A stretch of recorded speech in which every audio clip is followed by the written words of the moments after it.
Hi, it's me, and that's him, and we're the Sci-Fi Scholars. And we're talking Independence Day. So if you have not seen Independence Day, what the frell are you doing here? Go frell and watch it. It's not Farscape. I love it, I love it. Oh, damn. Anyway, so you've had 20 years. You should have watched it by now. It's one of my all-time favourite movies. I love Independence Day. Yeah, it's really, really well it done. It redefined the blockbuster movie. Like, a lot of things that happen in blockbuster movies are because of this movie. Probably. Yeah. It was recognised as one of the movies. It's recognised as a big feature film that changed a lot of things. Yeah, and I absolutely love it. Yeah, it's made really well. Obviously, you can tell that it's a little bit dated now because... Yeah, but you still look at it and just go, that was made 20 years ago? Yeah, and some of the stuff that makes it dated is the tech in the movie, and it's like, well, that is the tech from the period of time that they said it was from. It's not even necessarily the special effects or visual effects. No. It's actually more just the computers they're using instead of... the screens instead of holograms and stuff like they do now because of the way visual effects are now. But you look at most of those visual effects and you're just like, wow. Like, majority of the FA-18s are CG. Are computer generated or models. Yeah. So it's all models, and like those battle scenes they're really insanely good. Yeah. And throughout the movie, it makes a lot of jokes about how people in general don't believe anyone being abducted by aliens. Like, to the point of the aliens have rocked up, and they're still mocking the guy who's the town drunk who's been claiming for the last 10 years he's been abducted by aliens. Like, the aliens are there. There's no questions that the aliens and spacecraft and that's real, but there's no way in hell that he was abducted by aliens. He even reckons he got abused. It's like, you think maybe? Like, oh, I don't really... If anyone, someone actually came up to me and told me I've been abducted by aliens, I'd be like, yeah, not really sure about that. If there was a spaceship directly above us, I'd be like, okay, fair enough. It's quite possible you may be just cashing in on us, but But if you've been saying for the last 10 years, I don't think you're making it up anymore. Yeah. It's like... Yeah, so that... The way they dealt with that, plus a bunch of the other jokes throughout the movie, felt really natural to me. So, like, in the opening scenes, you see Will Smith's character's kid. Yeah. Well, his girlfriend's kid. He doesn't rock up until like 20 minutes into the movie. Yeah, but like... Anyway, so...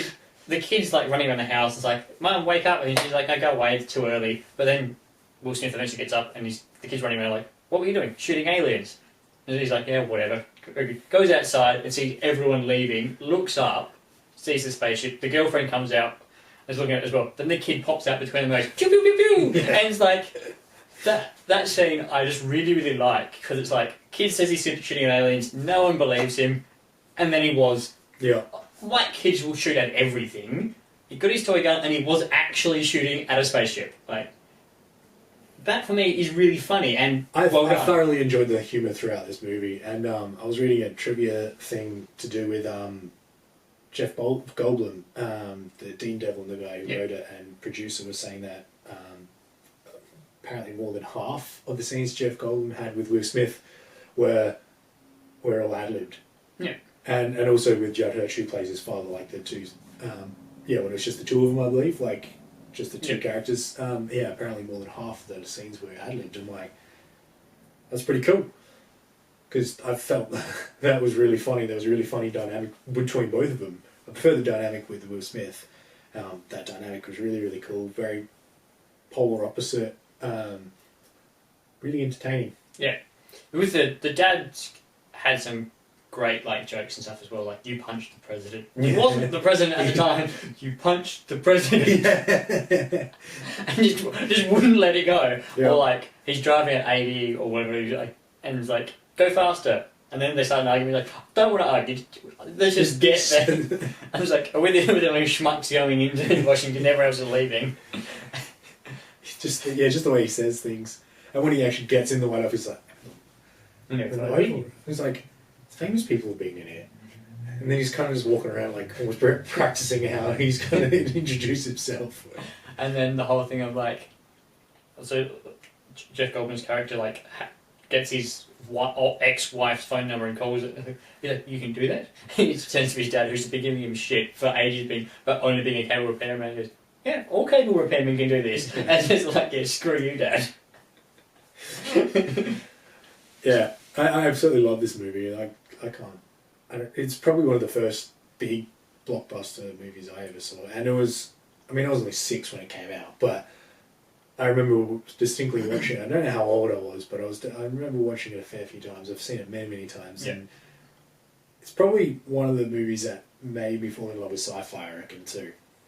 Just because it's one of the first movies I remember ever watching, that I can recall, and I can't think highly of it enough. As stupid as it is, and as dumb as some of the ideas are, and as dumb as like the leaps and bounds and the bits to get places are, it's just fun. It is a lot of fun. It's just an awesomely fun movie. And the whole like Will Smith's character has taken out the alien, like the entire squadron's gone, everything. So he's dragging the one back, and he's like, I'm going to get back up there and kick all of your asses. And like, I barely survived in my life. I've got you, and now I banged up, destroyed my ship, and just slightly banged up your ship.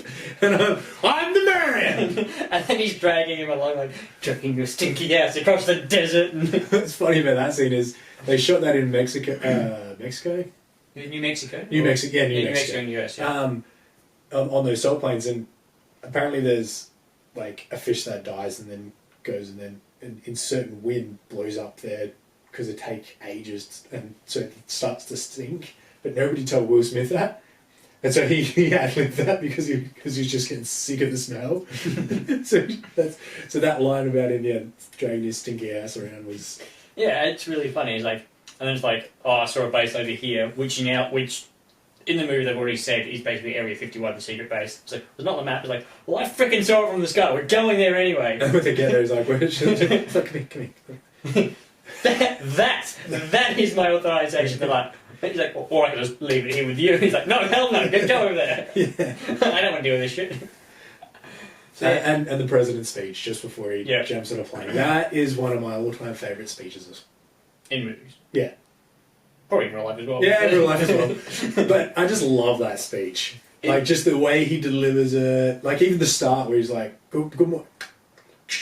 Good morning. I was just like, I love it. There's just something about it that's just so cool. And I liked how the First Lady actually dies. Yes. So they rescue her.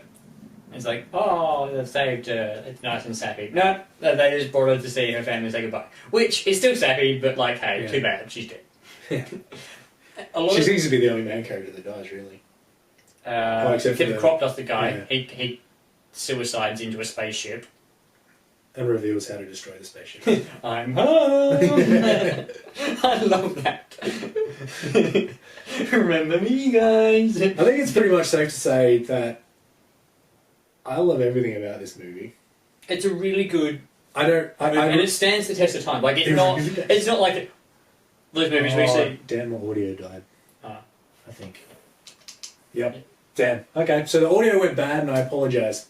Alright, so anyway, it's one of those movies that came out 20 years ago and has stood the test of time. It was great back then.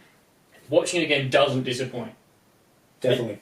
So, yeah. I absolutely love this movie and would recommend it to absolutely everybody in the entire world because I love it so much. That's all I'm going to say about it. Good. Thanks for watching. See you next time.